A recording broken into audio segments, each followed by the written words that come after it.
Haleluya. Haleluya. Ni shemasi aliyewaita ninyi akina baba? Sio kweli. Ya. Sasa soma tena mtu wa Mungu kwenye neno hilo hilo. Sema yeye ni mwaminifu ambaye awaita. Yeye ni mwaminifu ambaye awaita, Naye atafanya. naye atafanya. Ungamanisha na Warumi 8. Alafu tunataka watu wa Mungu tuliangalia neno la Bwana kwa dakika hizi chache kwa habari ya uaminifu wa Mungu anapokuita. Akikuita yeye ni mwaminifu. Haleluya. Amen. Akikuita yeye ni nani? Mwaminifu. Kama ni yeye amekuita, ila ni hatari sana. Kama amekuita jasi, hatari sana.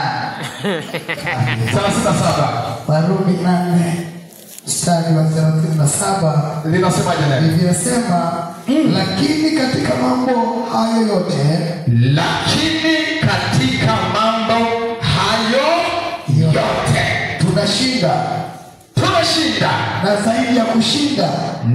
zaidi ya kushinda. Kumbe katika yatutego, katika yeye katika yeye aliyetupenda.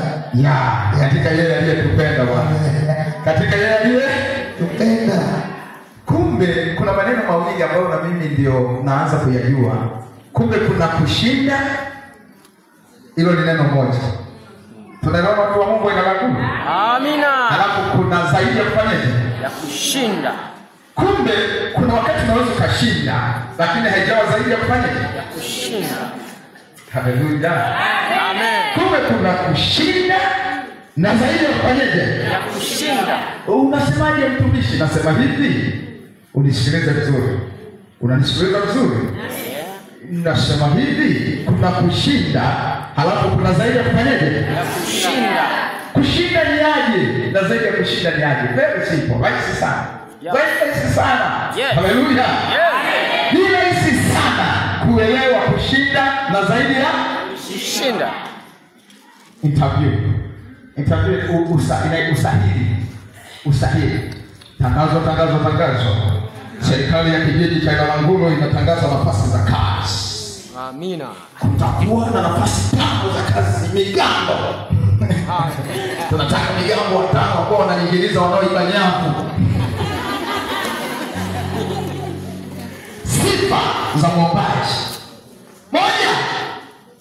Darasa la 7. Hao wanajua vizuri kusoma na kufanyaje?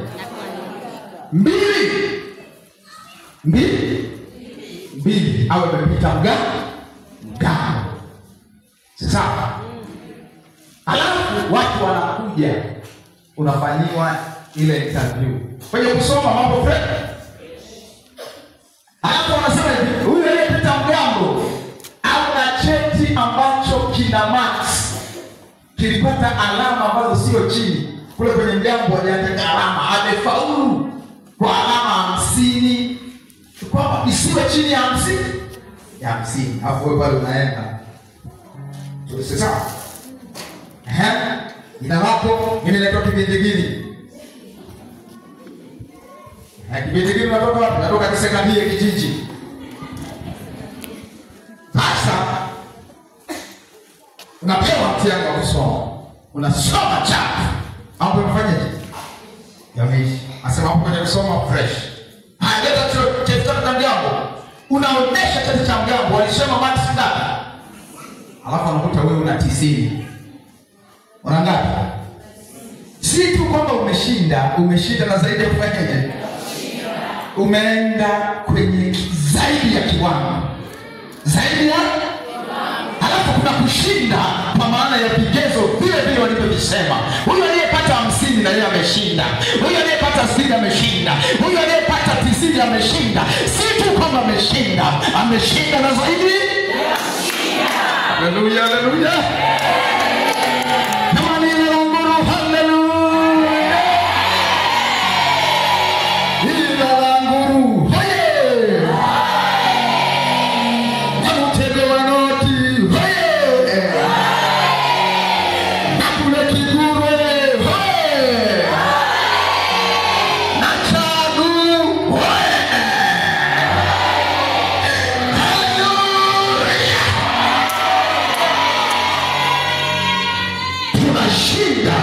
na zaidi ya kushinda katika yeye. Sasa tujengo usichanganye na Wafilipi 4:13. Katika yeye aliye huko kushinda na zaidi ya kushinda. Si tu kunakuja automatic. No. Hakuji tu ili kushinda na zaidi ya kushinda katika yeye aliyetu. Huyo aliyetupenda ni nani jamani? Huyo ni Mvuka. Huyo ni Justin jamani. Huyo ni Fanueli. Au ni kweli? Huyo ni nani sasa? Alitupenda wapi msalabani jamani? Huyo alitupenda wapi? Haya, Biblia inasema wakati anatuita tulikuwa tukikali wenye dhambi, akatupenda tungali wenye dhambi. Hopeless mandazi. Hallelujah. Ulipenda ndugu yangu ukiwa wakati huo ni hopeless mandazi. Takataka. 0 mara 0 gawia 0 toa 0. Mara 0 jumlisha 0 ni ngapi? Wakati ukiwa 0 wa 0, Yesu anafanyaje? Tunashinda katika yale aliyotupenda. Yeye ni mwaminifu. Aliyewaita. Yeye ni nani? Mwaminifu. Aliyefanyaje? Yeye ni nani? Mwaminifu. Aliyetuita.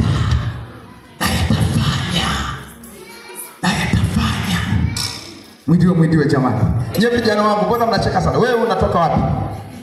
Leli mpya. Na leli mpya unakuja na Languru. Leli mpya umesikia chagu hoye. Na wewe je? Na wewe chagu. Wewe uligwande usimama. Simama, haleluya. Wewe unaitwa nani bwana? Angela Lazaro. Lazaro wa Kibaoni. Wow. Na wewe Lesa. Alipatani huyu mchungaji.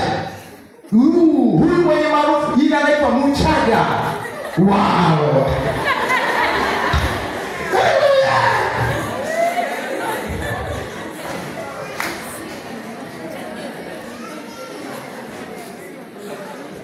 Jamani, atukuzwe sana Yesu. Atukuzwe sana Yesu. Lengo la somo. Lengo shetani katika siku za mwisho. Hizi siku za anafanya vita kubwa sana ya kupigana na Wakristo kwenye swala la kushinda. Siku zimeisha. Haleluya. Amen. Biblia inasema moto jehanamu uliandaliwa shetani pekee yake. Akasema ikaje mimi niende jehanamu peke yangu wakati watu wamejaa ila la nguru? Haiwezekani. Akaanza kuanzia hapo, akaanza vita. Alipomaliza tu anza vita. Rusha ashuka chini. Mungu akatoa zawadi kimetangaza. Tangaza. Duniani ole duniani ole. Huyo mshtaki ameshuka. Ole. Kaenda keshe. Baadaye kaja neno inawapa sana kesha.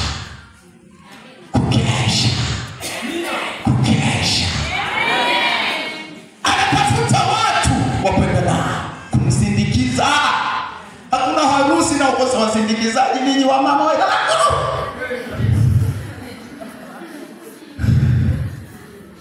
Lakini lengo la jehanamu ni shetani pekee. Sasa anatafuta wasindikizaji. Sasa alianza vita zamani, lakini kadiri mwisho unavyokaribia vita ameongeza nguvu. Haleluya. Biblia inasema heri mwisho kuliko nini? Unielewe mtu wa Ilala Nguru. Lile neno heri mwisho kuliko mwanzo sio kwa ajili ya wewe tu, kwamba unajua mwisho wako wewe, na hata kwa shetani. Shetani naye anasema heri mwisho kuliko mwanzo. Inatakiwa ninapomaliza nimalize na wafuasi maelfu na maelfu, mamilioni na mamilioni. Biblia inasema ila siku Yesu atakaposimama mahali pake, Biblia inasema mataifa yote, kabila zote zitakusanyika mbele za nani? Watakuwepo wafipa, wakisema posuta taitu mwana launi ya weningo. Watakuwepo wahala sema mwakeye mwendiwe, mama tabara. Watakuwepo ingazo wasema thank you Jesus, we glorify you Lord, no one like you, you are the wonderful one. Watasema na wasukuma na yote sema baba mwadira baba. Wote watasema haya makabila yote yatakusanyika. Unisikilize mtu wa Ilala Nguru, wakati makabila wanakusanyika mbele za Yesu, shetani naye anatafuta makabila yote. Shetani anatafuta mataifa mbele za shetani, anataka watu wa kila aina. Kwa nini? Ana wivu na watu kwenda kwenye uzima wa milele. Sasa Biblia inatutia moyo, inasema wapendwa, lazima hili neno mlijue, yeye aliyewaita ni mwaminifu. Na katika mambo tuende pamoja, katika mambo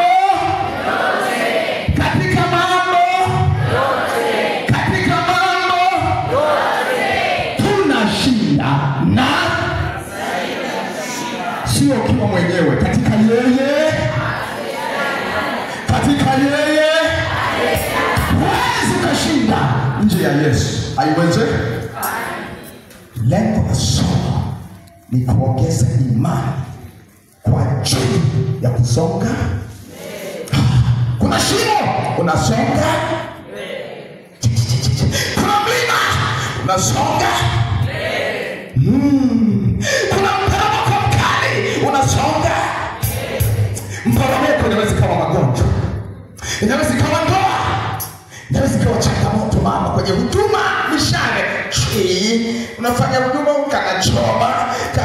Hiyo tumesharitoa maneno. Tumesharitoa yote hayo ni mpango wa shetani. Shetani hadi unisikilize wewe Mkristo wa Ilala Nguru, hautamuona shetani kwa sura, utamuona mwanadamu anayemjua. Hivi ninaongea na watu. Hii ndio Ilala Nguru. Makofi kwa Yesu.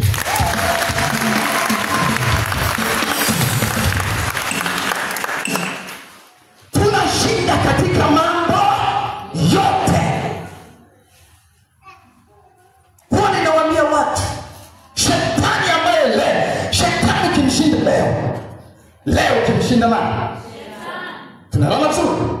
Kesho utakutana naye tena. Kesho kutwa utakutana naye tena. Mtoto hana mpango wa kukata tamaa. Sahau hiyo kitu haipo. Uramenya yemana.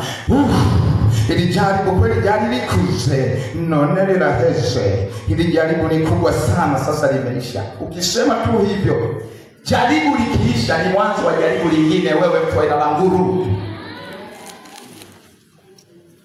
tuko pamoja? Nasema hivi, jaribu likiisha ni mwanzo. Sasa shetani ana sura nyingi, sema sura nyingi. Shetani anamshinda leo kama mbwa, kesho utakutana naye akiwa nyau. Ukimshinda kama nyau, kesho kutwa unakutana naye kama bundi. Bundi ni shetani. Leo utakutana naye mfupi shetani, kesho kutwa utakutana naye akiwa mrefu. Yote hayo ni kukutisha uchanganyikiwe. Shetani ni shetani. Shetani ni shetani. Shetani ni shetani. Aje kama bundi ni nani? Shetani. Aje kama paka ni nani? Shetani. Aje kama bonge la nyoka ni nani? Shetani. Yeye aje kama bonge la mtu hilo lirefu ni nani? Shetani. Shetani ni shetani. Tukimpiga hapa kwa jina la Yesu tunampiga pale. Wewe unatakiwa shetani, wewe unamwambia tu kwamba vyovyote utakavyokuja na kushinda na zaidi. Vyovyote hata ukibadilisha sura unabaki kuwa nani? Kinyanga badala shetani. Haleluya, haleluya, haleluya.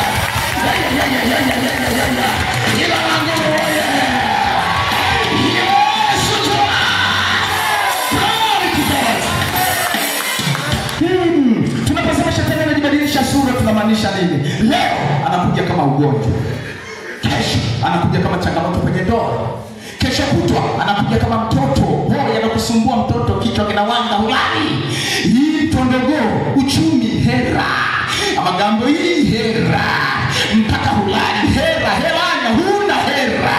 Lakini yote hayo, huyo ni shetani, anavaa sura tofauti tofauti. Tunamshinda na zaidi ya kufanyaje wewe, katika yeye aliyetupenda. Haleluya. Aliyekuita wewe mtu wa uamsho ni mwaminifu. Kama una uhakika umeitwa na Yesu, yeye ni nani? Mwaminifu. Achana na wale wanaoitwa na wachungaji. Mwalimu ni wakina nani? Huwajui. Ni wale ambao wanaitwa na nani? Na wachungaji. Mchungaji akitoka tunawa mchungaji wanje, kuanzia leo siendi kanisa. Wewe ni hopeless mandazi. Nigonge nisigonge. Nipige nisipige.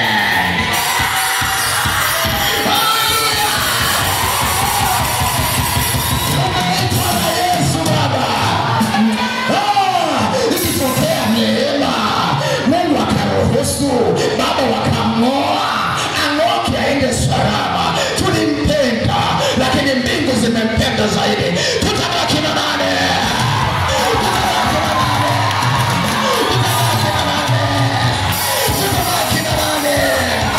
Tutabaki na yeye. Yesu ni mwaminifu. Yeye ni Wakristo lazima tutoke kwenye imani zero. Tukoe migogoro ya hopeless kwenye makanisa.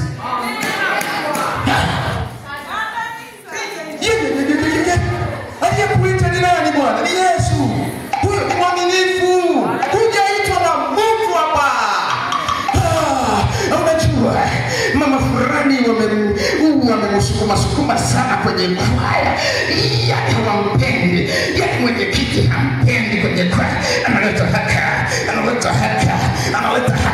Mpaka ameamua kuacha kwaya. Mama fulani ameacha kwaya. Na mimi naviacha. Ni hopeless mandazi wewe.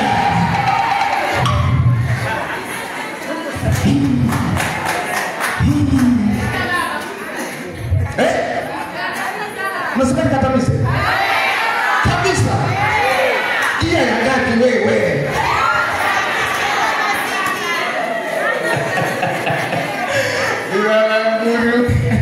Nilikuwa sijawahi kuja kwenu hata siku moja. Kumbe ninyi ni watu wazuri sana. Ndugu zangu ni Wakristo. Ukweli kabisa, Yesu ni mwaminifu. Unanisikiliza? Yesu ni nani? Na kuhakikishia, yani nakuambia kutoka kwenye ndani ya moyo na Roho Mtakatifu akinishuhudia, Yesu ni mwaminifu.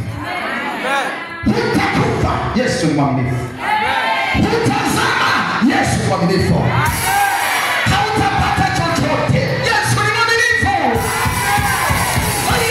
Ni mwaminifu. Kuna wakati anaruhusu mama upite kwenye moto, lakini yeye ni mwaminifu. Akikuruhusu kupita kwenye moto, utapita naye.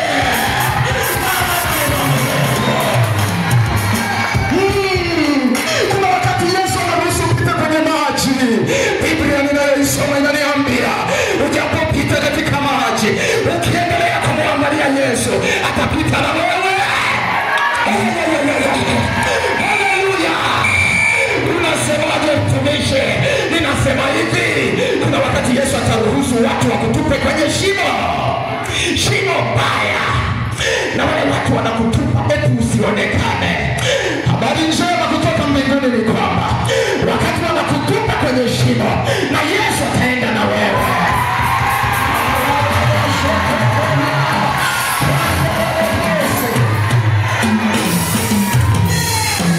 Akienda kwenye shimo, wakati unaenda kwenye shimo ukiwa na Yesu, utakuwa unajikorokochoa. Unajikorokochoa. Unasema ndafunye, ndaheze, ndatokaje. Yesu anakwambia mwanangu, tulia. Unamwambia baba, wewe Yesu, angalia tuko kwenye shimo. Watu hawatuoni kama mwimbaji, hawatuoni kama mwenye huduma, hawatuoni.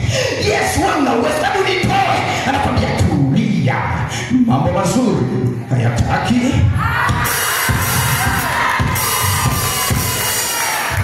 Sijaelewa. Unaandaliwa bonge la handsome wewe. Bonge la handsome ndio unaandaliwa.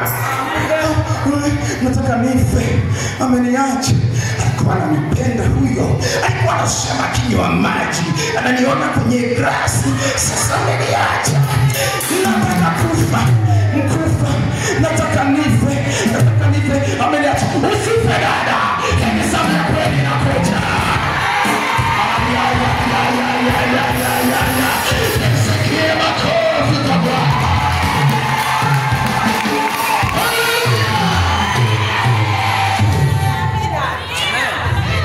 Ukiwa kwenye shimo unajichakacha.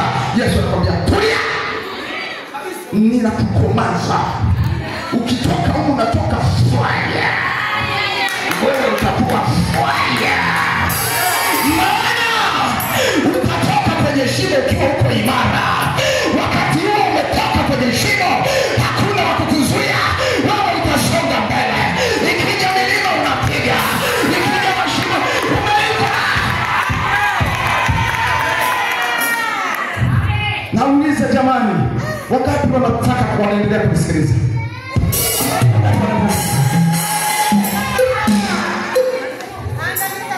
Akikuita Yesu, usisahau msisitizo. Akikuita Yesu, ni mwaminifu. Amen. Yeye ni mwaminifu. Alikuwa hivi.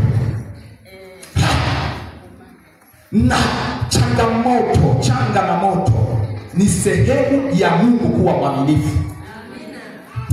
Mwalimu, hiki kitu kigumu. Nasema hivi, changamoto kumbe sio changamoto ni sehemu ya Mungu kuwa mwaminifu. Kuna watu tusipopata changamoto tungekuwa hopeless matazi. Changamoto zimetufanya tukapendeza. Haleluya. Sio kila jaribu unatakiwa umilane. Kuna jaribu lingine unatakiwa mwambie asante Yesu kwa jaribu hili, maana nikitoka hapa nitakuwa fire.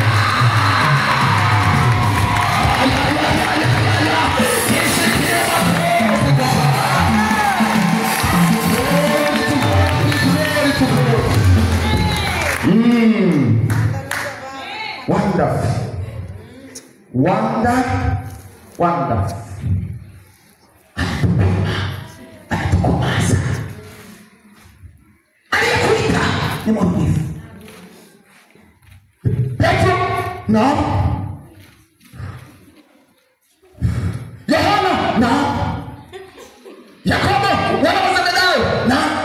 Ni wana mitume wake. Alikuwa anawaita kwa protocol. Itifaki zilianzia kwa Yesu, sio FPC. FPC inaiga kwa Yesu.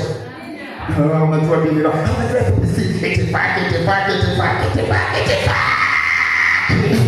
wanaiga kwa Yesu. Ubarikiwe nazo hizo ubarikiwe tu. Unamwambia Mungu hizi itifaki ni ngumu, nitie nguvu nizivumilie. Wale wanafunzi ukiwafuatilia walikuwa na protocol, walikuwa na itifaki.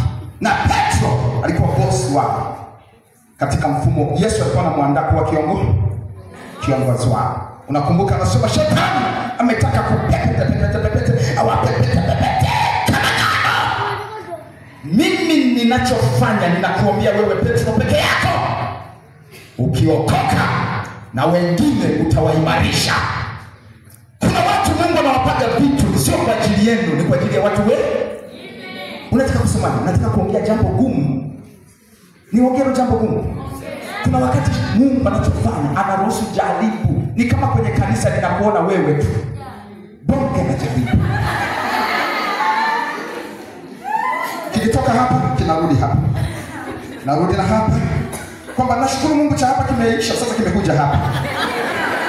Ni shetani yule anajibadilisha usichanganyikiwe. Ukimwona shetani anakuja hapa, mwambie hivi, wewe shetani, zamani ulikuwa hapa, hapa nilikushinda, umehamia huku na huku utatoka tu. Sasa wakati Mungu anaruhusu jaribu kwako, kumbe anataka ukisha kuwa imara, kuna watu wengi wako nyuma, utawaimarisha. Haleluya. Siku moja nikiwa na changamoto fulani binafsi, naendelea kutafuta uso wa Bwana, Mungu kaniambia jambo la ajabu sana. Nilikuwa sijawahi, nilikuja sijawahi. Akaniambia hivi, akanipeleka kwenye ndoto, akaniambia wewe ni hiki. Nikasema hiki ni nini? Wangapi tunajua ngazi ya kupanda kama unaenda kujenga? Tunajua ngazi kabisa, nawaambia habari ya kweli kabisa. Mungu akaniwekea ngazi kwenye ukuta, akaniambia hivi, wewe ni ngazi. Kwa hiyo wewe ni ngazi.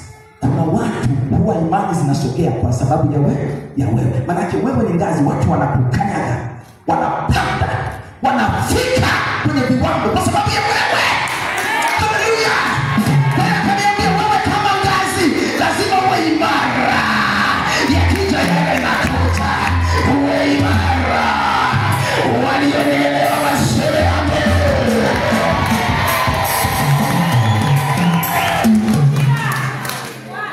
Naenda kumaliza. Akawaita kwa majina. Sema Petro. Tulia sasa wewe.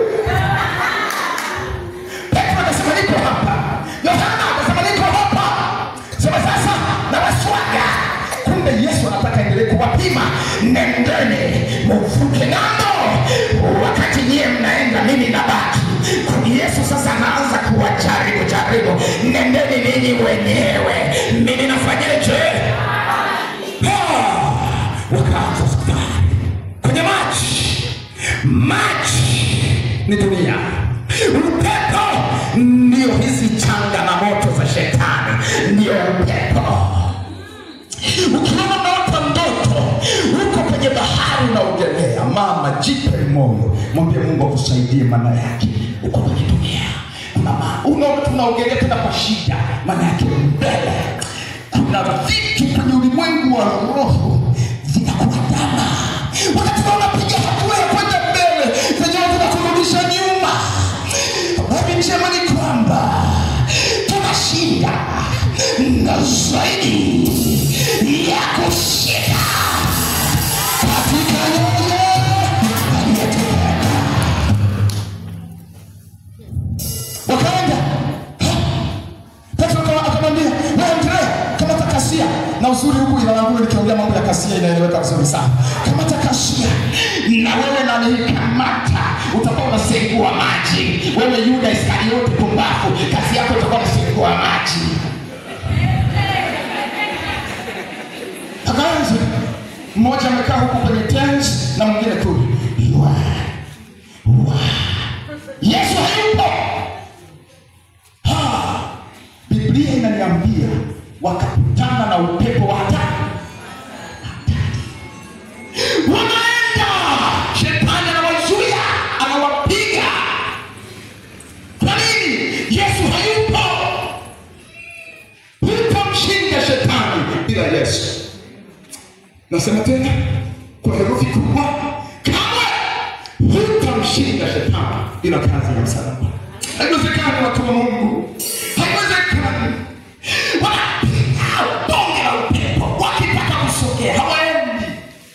Pepo mkali. Biblia inasema upepo wa pisho, pepo unaokupinga. Contrary wind. Pepo mkali unakutisha. Wanataka wafike pale, wakifumba macho, wanaona pale kwenye ndoto Mungu anawaambia kwamba nafasi yao ni pale, lakini wakitaka kwenda upepo unakataa. Kuna mahali Mungu anataka kupeleke mama, kuna mahali Mungu anataka kupeleke baba, lakini ni kama unafanya inashindikana. Habari njema ni kwamba ng'ang'ana, ukiendelea kuling'ang'ania jina la Yesu Kristo.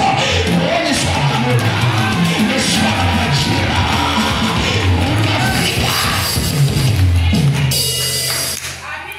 Nampenda Yesu. Waingereza wanasema when you reach to the point of Jesus come upon very soon. Nataka kusemaje? Nataka kusema hivi, Yesu ni ajabu. Point of no return. Wale mnaoangalia maigizo, aliwahi kuwa na kanumba linaitwa the point of no return. Point of no return. Hiyo principle ni principle ya mbinguni. Ni principle, ni kanuni ya wapi? Ya mbinguni. Ukiona umefika mahali pa kusema hivi, ndarushe, bora nife. Ukitaka hiyo kauli kwenye moyo, Yesu tayari. Chapu. Na kama kuna mtu amefika kwenye hiyo pointi, Yesu yupo katika mchana huu, katika jina la Yesu aliye hai. Atakutia nguvu. Kuna mahali utaenda. Ni mwaminifu. Ni mwaminifu. Yani ukafika to your point. Narushi. Nimechoka. Bora nife. Hiyo inaitwa the point of no return. Kwa lugha nyingine, umefika mwisho. Pale huwa lazima Mungu aje. Na akija haji tena kwa kunyata. Nampenda, anapigaga hatua hii. Zabura.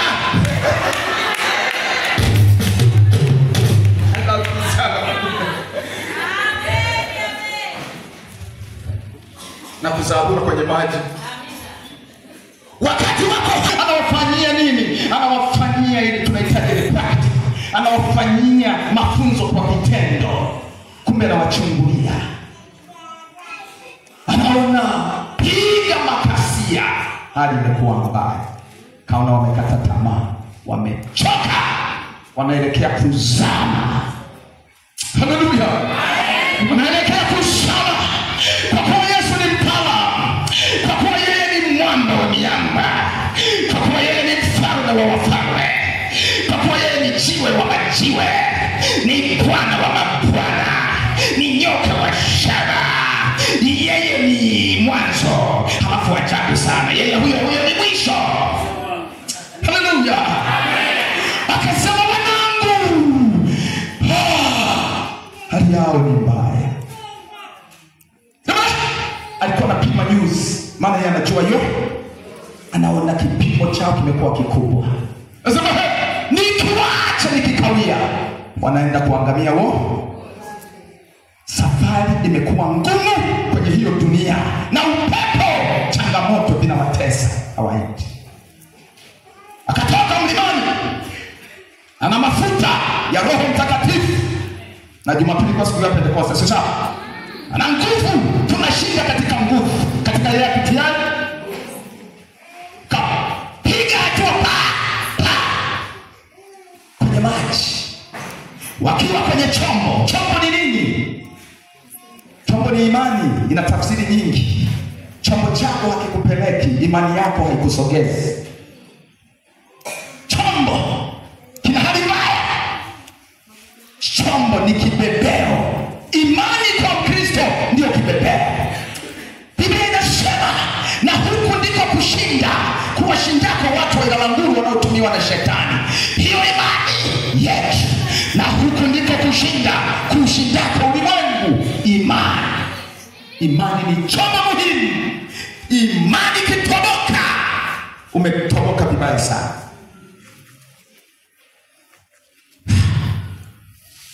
Alipofika, tumezoea, tunajua hakuna akili inayoruhusu mtu kutembea kwenye nini. Inawezekana? Haiwezekani. Halo? Haiwezekani? Haiwezekani. Nachungulia. Akiwa kwenye maji. Sio maji kama ya magoma yenu hiyo ambayo ina vichafu mara vichaka mara ni maji kama bahari, kama ziwa Tanganyika. Ni akiwa pale, wakageuka, wakaona kitu kirefu. Wakageuka vile, hakuna mtu anayetembea kwenye nini. Huyo ni shetani. Hili ni jini, ni zimwi. Wakashtuka.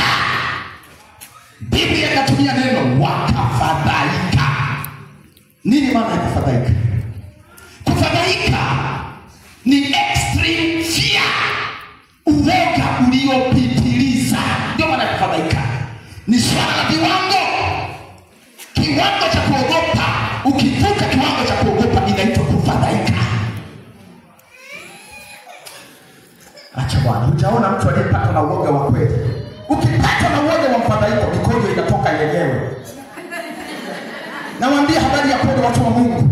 Hujaona, mshukuru Mungu na usiombe hiyo hali kutokea. Kipata mfadhaiko, mikojo inatoka yenyewe.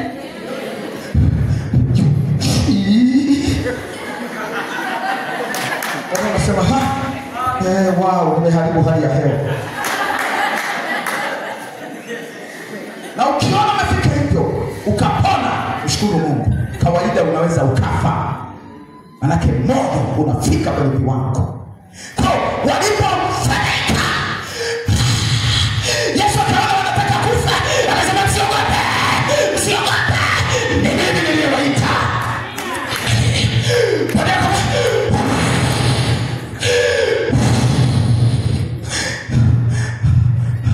Biblia haijaandika mambo yote kama mikojo ilitoka wahi kutoka. Biblia haijaandika. Na nikukumbushe, kuna mambo mengi ambayo tunaamini rohoni yalitokea. Biblia haijaandika. Ingeandika mambo yote, Biblia ya mchungaji Fanuel tungekuwa tunapeana zamu kuibeba. Ingekuwa kubwa sana. Ingekuwa ni zamu ya Neema kwaya.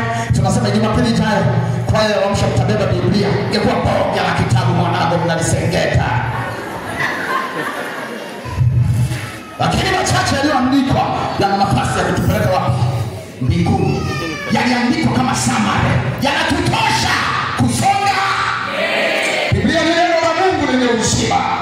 Ni nguvu. Yesu alisema msiogope. Petro kama kawaida yake kiongozi. Anasema Mungu anasema, mbona sasa unataka kutuua kwa presha mwanangu? Kumbe ni wewe mtaalamu. Tunataka wenzako kudedi hapa, kumbe ni wewe. Kwa lugha nyingine, acha hiyo tabia mzee Yesu, siku nyingine tutakufa. Hii tabia ya kutukangula hapana. Hatupendi kukanguliwa namna hiyo. Wengine tuna pressure mzee Yesu hujaziponya.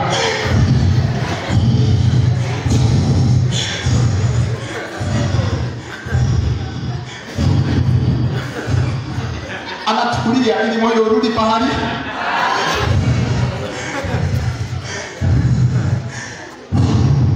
Sasa kama ni wewe, niamuru mimi Petro nije nikufuate. Petro nampenda, alimwamini Yesu. Akisema ndio, hakuna kusema. Akifungua mlango, hakuna kuweza. Ndicho Petro alimwamini. Alikuwa ameona muujiza. Sikiliza, kama ni wewe, niambie nije. Yesu anasema dogo, na mimi nakupenda, kaimani kako kapo vizuri, ni kama unawazidi wengine. Njoo. Petro anasema, wow. Anasema, wewe Yuda Iskariote, mimi natembea kwenye maji. Anasema Yakobo, nipe 5. Mimi natembea, nimeitwa na nani? Mwamba wa miamba, maji ya uzima, nyoka wa shaba. Yeye ni jiwe kuu la pembeni. Majiwe yako mengi. Hata malaria ni jiwe. Hata kusema maneno mabaya ni jiwe. Hata kuchukiwa na wenyewe ni jiwe. Hata kuonewa wivu, ukipata nguo nzuri wanabieda, na hiyo ni jiwe. Lakini liko jiwe kubwa, hilo linaitwa jiwe kuu la pembeni. Lenyewe likianguka kwenye haya mengine linasaga.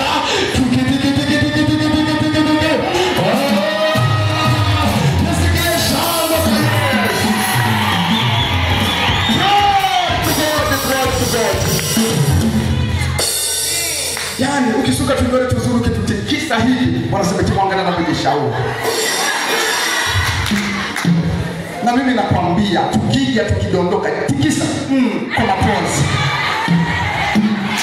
inaleta utukufu ndani ya Kristo, inaleta afya. Mama, pigilia vazi, piga vazi. Unakuwa Mkristo mwepesi uko nzembagiza wanasema kule kasio. Unataka kusemaje mtumishi? Nataka kusema hivi, hata kama una kanguo kamoja, kafue vizuri. Ukipata kapafyumu ka 2000, piga.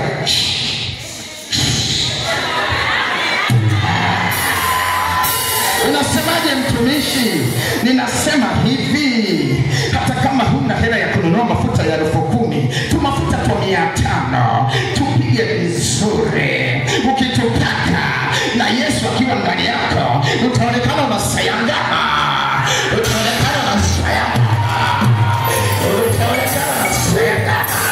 Haleluya. Unatuyebo. Tuoshe vizuri na maji ya Nyamagoma. Tuoshe vizuri sana. Halafu usitembee kama yule aliyekata tamaa. Unatembea staki barabara nataka staki barabara. Hapana, tembea kwa mapozi. Haleluya. Watu wa Yesu, Yesu asifiwe. Amani Yesu. Mama, ni kweli wewe na mume wako maisha sio mazuri sana.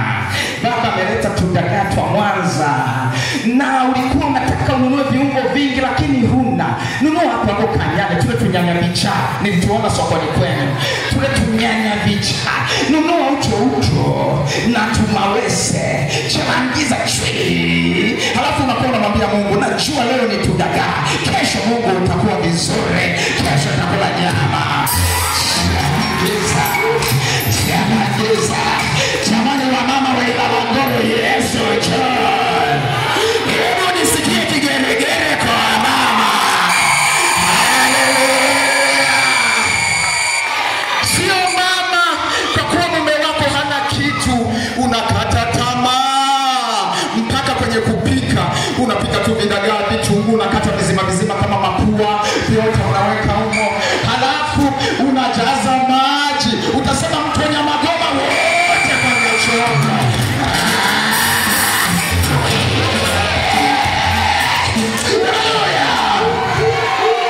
Hapana mama, hii tabia ya kupika mtu wa Nyamagoma ikaje? Kianangiza. Halafu kwa baba, nenda kwa mume wako kwa heshima. Hivyo alivyo ni mume wako. Huyo ni handsome, umepewa na Mungu. Nyata mama, mwambie my baby, my honey, karibu kaujari na kudagaa.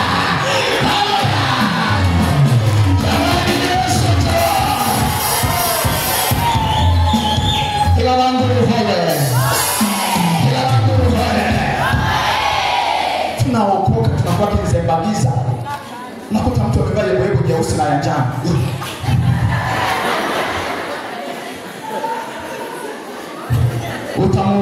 Ukienda kuhubiri wanakucheka sana. Wewe ndio unamta Yesu wewe.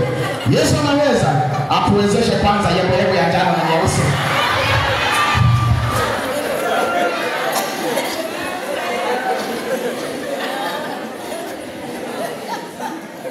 Amen. Ni wakati tunatakiwa tumshinde shetani.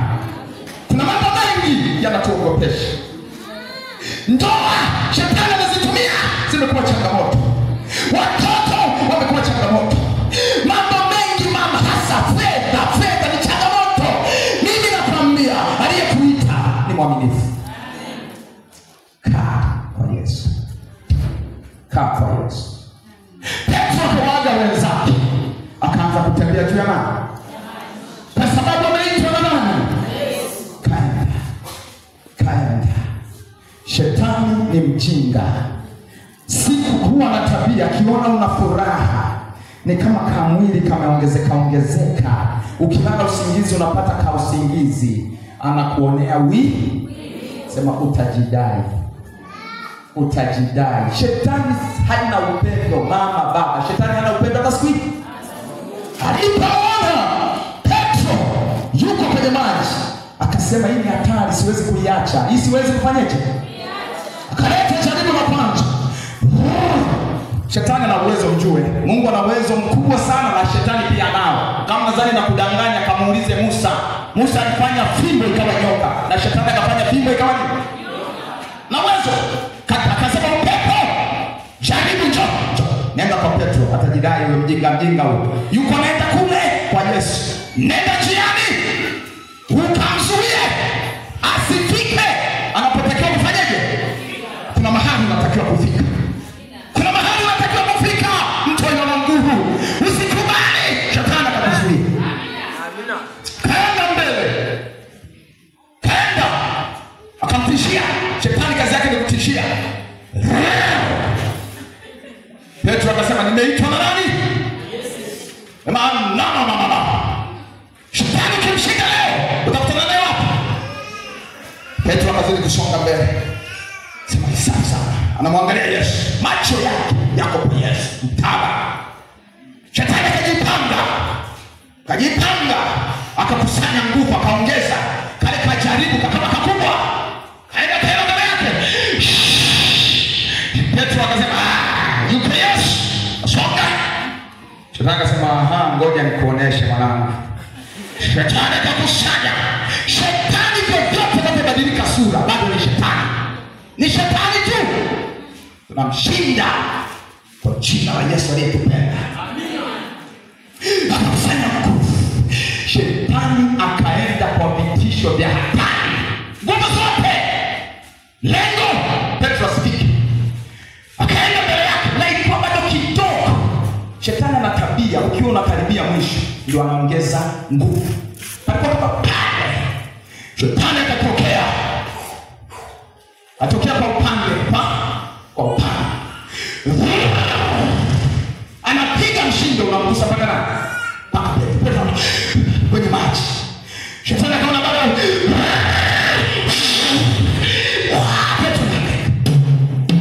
Aliongeza nguvu sana. Petro akageuka. Kosa la Petro kugeuka. Alipogeuka akamwona shetani ametoa meno yote na macho makali. Na kumaliza na uwezo kapona na kujia. Biblia inaniambia Petro alipona. Akamsahau Yesu. Akamwangalia shetani. Na kufariki ogopa. Akaanza kuzaa. Achika katika hapa. Kazama.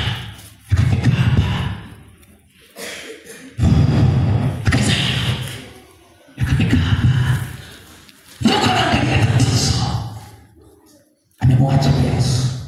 Aliyemuita ni mwaminifu. Yeye aliyekuita ni mwaminifu. Ni mwaminifu. Ni mwaminifu. Kuna neno ameliongea. Wataalamu wa Biblia mimi sijahesabu, lakini naamini wanasema lile neno ameliandika mara 360, mara 365, mara 365. 365 ni siku za mwaka. Hesabu mwaka 365 ukipungua 364. Hilo neno limeandikwa. Usiogope. Usiogope. Usiogope. Hata kama shetani anakuja na kijago, usiogope. Usiogope. Usiogope. Kila siku kilalo kiamka kuna neno usiogope.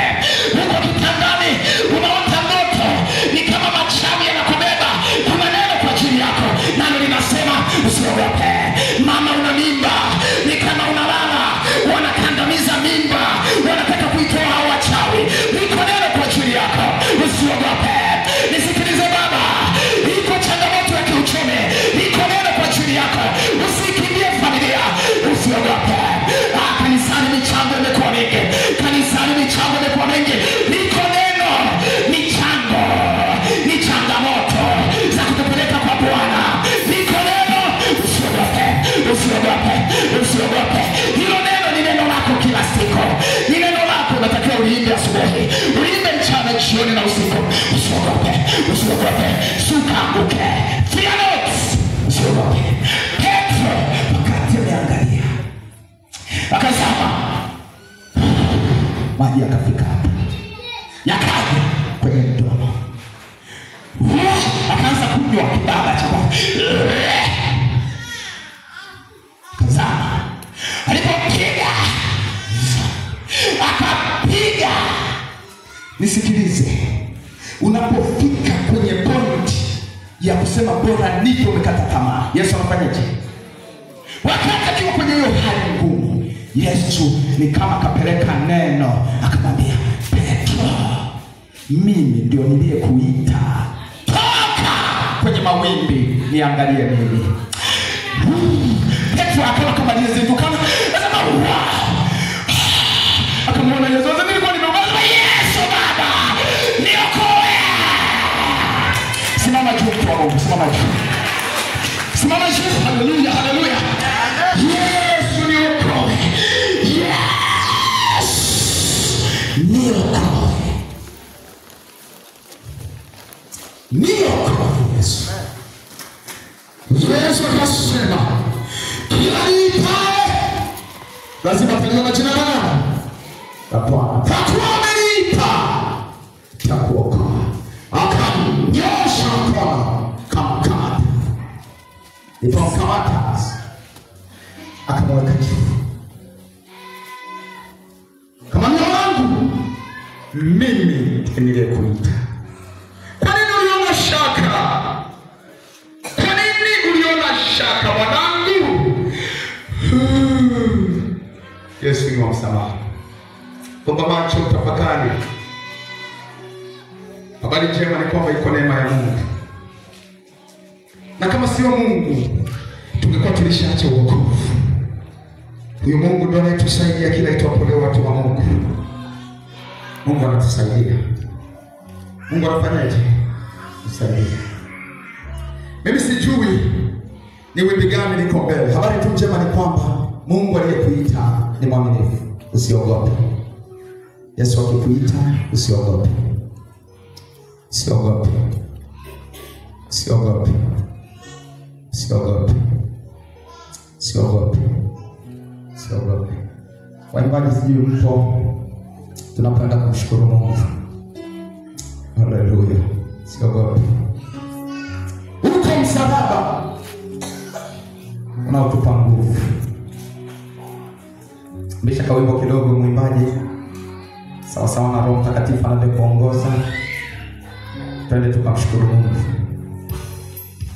Walijua vyema Bwana. Kabisa anakujua. Walijua vyema. Yesu alituita. Walijua vyema Bwana. Haleluya. Ngoje mbele zako walijua.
Mbele yako kuna kitu kinakutisha.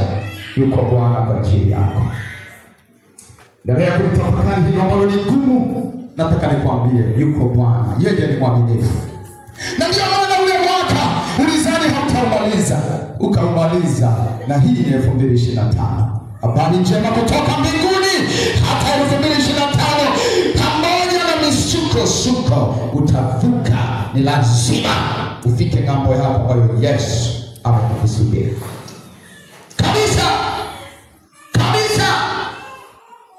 anakujua. Petro alipomwita Yesu akamsaidia. Kila anayeliita jina la Bwana anasaidia. Nifuate kwa maneno haya kutoka ndani kwenye moyo. Huku ukiwa umefunga macho na unaangalia damu ya Yesu kwenye msalaba kwa imani. Sema Bwana Mungu. Bwana Mungu. Kwa jina la Yesu. Nakuja kwako. Asante. Unanipenda. Uliniokoa. Na ukaniahidi kushinda. Na zaidi ya kushinda. Yes. Wewe unipendao.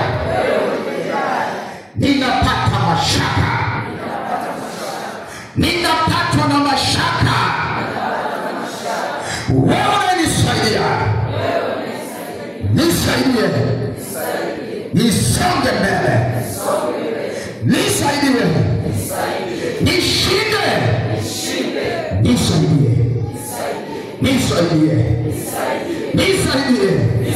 Siwezi. Yes. Nisaidie. Nisaidie. Nisaidie. Yes. Hii changamoto yangu. Nisaidie.